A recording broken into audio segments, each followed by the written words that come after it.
Sa gitna ng maraming kabahayan sa bayan ng Rodriguez, Rizal, matatagpuan ang isa sa mga pinakabagong edipisyo ng Iglesia ni Cristo, ang gusaling sambahan ng lokal ng Metro Manila Hills.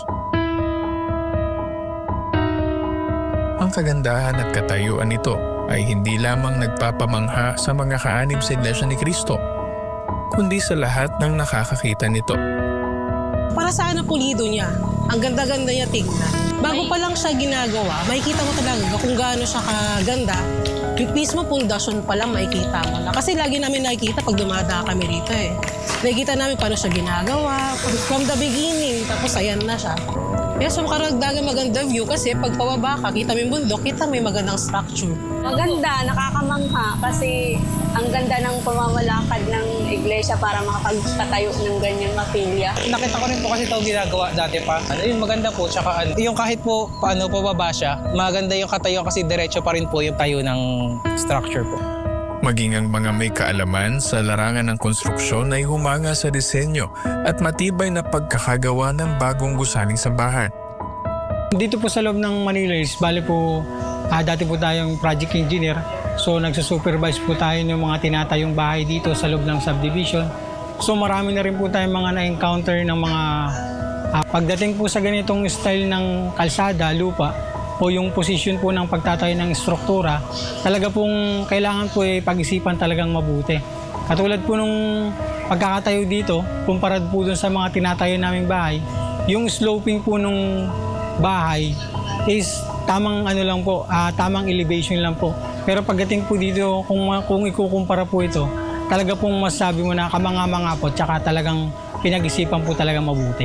Makita mo yung abilidad nila na sa paggawa po ng mga ganitong mga bagay, pati po sa mga design, yung mga makabago po sa ceiling, tsaka yung mga ginamit po ng mga materyales, talaga pong hindi lang po basta na pumili para lang po mabuo yung isang bagay, kundi po talaga pong pinag-isipan. Nakita ko po yung proseso po ng kanilang paggawa. Ako po ay napahanga na bukod sa ito pong area na ito, matigas na bato po yung pinaka-area po nitong lugar. Paglalatag pa lang po ng foundation ay talaga pong may hirapan po talagang mga trabahanting gagawa po rito. Kaya very challenging po na gawin itong area, sabay sloping pa po yung lugar. Ngunit nung tumatayo na po at nakita ko yung mga detalye po nung mga design ng bakal, ako po ay talagang namangha. Lahat ng ginamit na materyales ay talaga po yung ginagamit na standard po sa construction. Napakatibay po ng pagkakayari dahil po yung bakal lang po ng mga ginamit talagang halos napalibutan po ng puros bakal po itong gusaling sambahan na itinayo. Talagang yung kalidad ba ng pagkakatayo niya, habang tumatayo, nakikita mo yung lahat ng mga kailangan na reinforcement ay umaangat din. Kung susundin mo ang disenyo, talagang sinusunod talaga ng iglesia kung ano yung nakalagay sa construction code. Bali po nung nakita ko na pong nakatindig at natapos na po itong gusali, talagang ako po ay humanga talaga. Dahil sa malayo pa lang ay makikita mo na kung gaano po talaga naging napakaganda ng pagkakagawa na itong gusali na ito.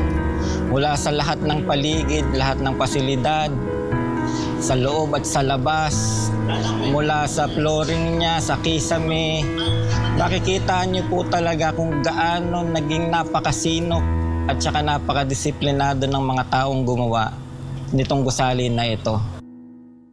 Para sa mga kaanib sa Iglesia ni Cristo sa lokal na ito, taos-puso nilang pinasasalamatan ng Panginoong Diyos sa pagkakalob sa kanila ng maganda at makabagong gusaling sambahan.